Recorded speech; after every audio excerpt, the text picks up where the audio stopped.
mechanical dryer, naibebenta rin. So dapat po i-monitor natin kung paano ito i-implement sa baba. Kung nakita nyo naman po, madadagdagan ng pondo malamang dyan ng NFA, di ba marami hong mga nasuspend sa NFA. So hanapin po natin talaga yung mga dapat isuspend. At hanapin po natin yung taong dapat na tamang ilagay dyan. Lalong-lalo na ho sa mga support services, katulad nung nabanggit nyo, mechanization, increase ng kanilang kita. Yes po. At nabanggit nyo po yung food security, although paulit-ulit ko po itong sinasabi na hindi po tayo sang-ayon sa food security. Dahil lang dapat po nating inilalaban ay yung food sovereignty, kasarinlan sa pagkain. Kasi ang food security, paulit-ulit ko pong sinasabi, basta may kinakain kayo sa hapagkainan nyo, huwag nyo nang tanungin kung saan galing. Hindi po yan yung ating pinaniniwalaan.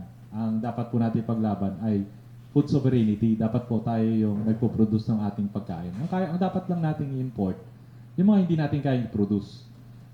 Sa ngayon, siyempre, hindi naman natin talaga kayang i-produce lahat ng kailangan natin sa kanin.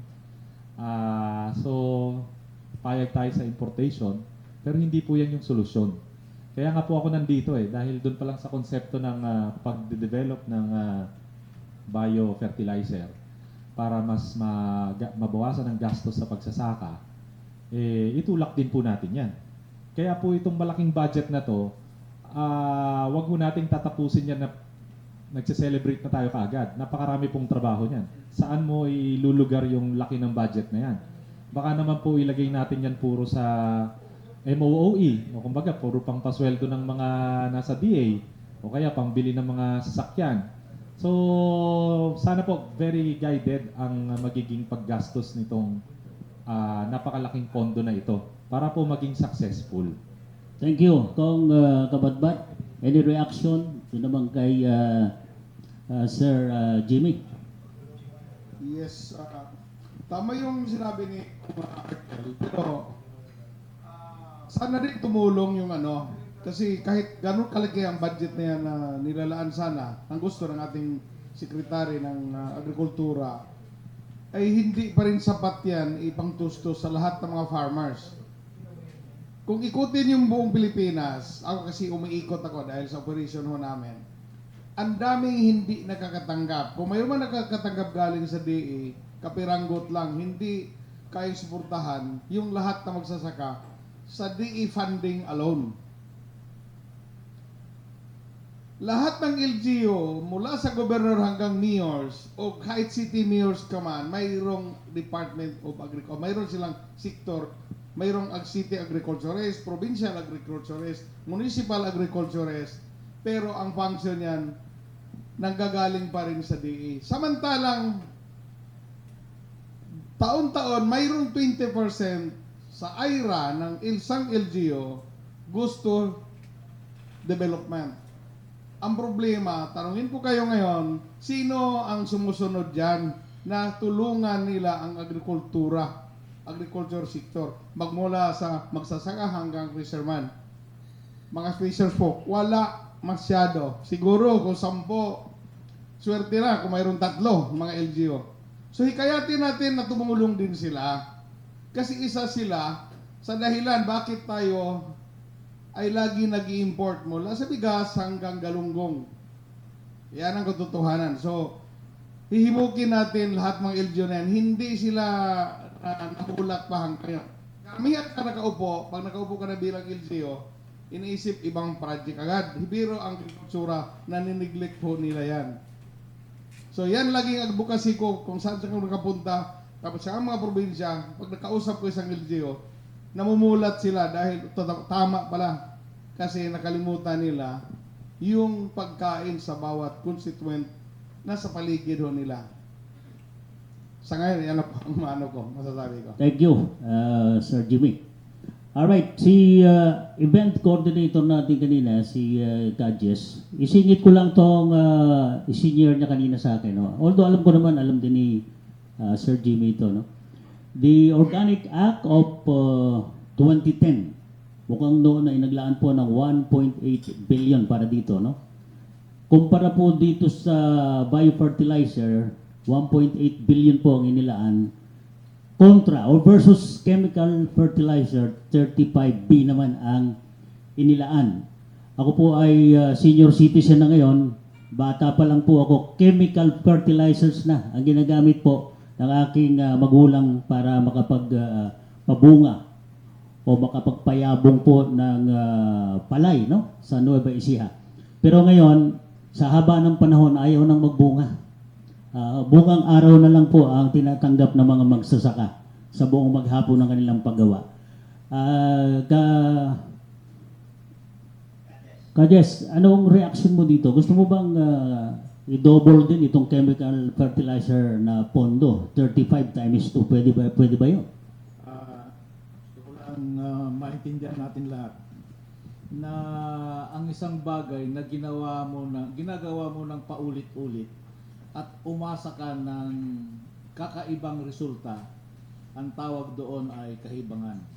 Sabi ni Einstein, if you do something over and over and expect a different result, that is insanity. In an essence, ganun po ang sitwasyon ngayon sa Department of Agriculture. Gusto nilang bumaba ang presyo ng bigas particularly. Pero yung paraan ng pagtatanim at pamamahagi ng bigas ay ganun pa rin. Kaya makakaasa ba tayo ng pagbabago? Yung paraan ng pagtatanim natin ng palay, mga kaibigan, ay wala namang binago eh. Naglagay lang ng mga makinarya. Pero yung paraan ng pagtatanim, ganun pa rin. Tapos yung pamamahagi, dumadaan pa rin sa mga malalaking mga middlemen. Kaya yung tinatawag na value added dun sa produkto, ang nakikinabang yung middleman, hindi napapakinabangan yan ng consumer. Kaya kung gusto nating mapababa ang presyo ng bigas, baguhin natin yung sistema. 4 na araw pa lang si Secretary Chu Laurel nung siya naupo, ay humingi na po kami ng pagkakataon na siya makausap para sabihin ng mga bagay na ito. Kasi hindi naman sa pagmamayabang, hindi ko naman sinasabing mas magaling ako. Ang pagkakaiba namin siguro ni Secretary Laurel, mula nung ako naging policy researcher ng agriculture sa Senado, inisip ko na yung solusyon sa bigas. Samantalang siya siguro, inisip lang niya yung solusyon nung siya naging secretary. Kaya, yung mga naisipan na po naming solusyon ay siguro hindi pa niya nahagip. At isa nga po dyan, yung paraan na kung saan ay mapapaigsi ang distansya ng magsasaka doon sa consumer. Sa magsasaka po, pwede nating pababain ang gastusin sa pagtatanim, katulad nga po ng paggamit ng biofertilizer, na yan nga po ang sinusulong ni Kajimi. Pwede po, maniwala po kayo sa hindi, ang fertilizer ni Kajimi, napakarami ko nang nasubukan. Ito po ang pinakamahusay, pinakamabuti sa lahat. Bakit po? Bukod sa ito ay fertilizer, ito ay, hindi nga dapat fertilizer tawag dito eh. Sapagkat ito ay kaya niyang puksain ng kuhol. Kaya kung magsasaka at nagtanim siya, hindi niya kailangan ng pampatay ng kuhol. Ito ay kaya niyang puksain ng mga fungi, katulad ng bacterial leaf blight, katulad ng tungro. Kaya hindi na rin bibili ang magsasaka ng pangpuksa ng mga amag. At ito ay kaya niyang puksain din ang mga gumagapang at lumilipad na mga insekto. Kaya hindi na rin kailangan ng magsasaka ng pesticide. At ang kagandahan nito, kapag natuto ang magsasaka, yung paraan ng pagtatanim, ito nga sinasabi naming mga innovation na wala pa kaming nakikita sa ngayon. Ang kailangan po, nagtanim po kami ng palay mga kaibigan, wala kaming seedbed. Wala kaming punlaan. Ang punlaan po namin nasa seedling tray. Pag yan ang ginawa mo, hindi ka na gagastos ng pagbubunot ng palay para ilipat tanim. Kaya 4 ang matitipid mo pag in-apply natin yung innovation ng biofertilizer at saka yung seedling tray. Makakatipid po ang magsasaka per hectare. Doon pa lang sa seedling tray, makakatipid siya ng 8,000 per hectare. Sinama po mo pa ang paggamit ng biofertilizer ni Kajimi na yun ang Unigrow. Lalo na mas malaki. Kaya nang magpalabas ng palay sa less than 7 pesos per kilo. Sa ganung presyo ng palay, kaya natin ibenta ang bigas from 20 to 25 pesos per kilo. Maraming salamat po. And with that, Jess, gusto ko lang klaruhin, no? Mukhang may caravan na pinaplano at magbebenta ng murang bigas dito sa National Capital Region. bilang ikaw ang nakaalam nito dahil sumulat ka yata dyan sa administrator nitong Quezon Memorial Circle, no? Kay Mayor at saka yung ano, Kay administrator. opo. Oo. Anong latest na Palibhasa, gusto sana namin isabay dito sa forum na ito ng huntahan ang pamamahagi ng mura at dekalidad na bigas.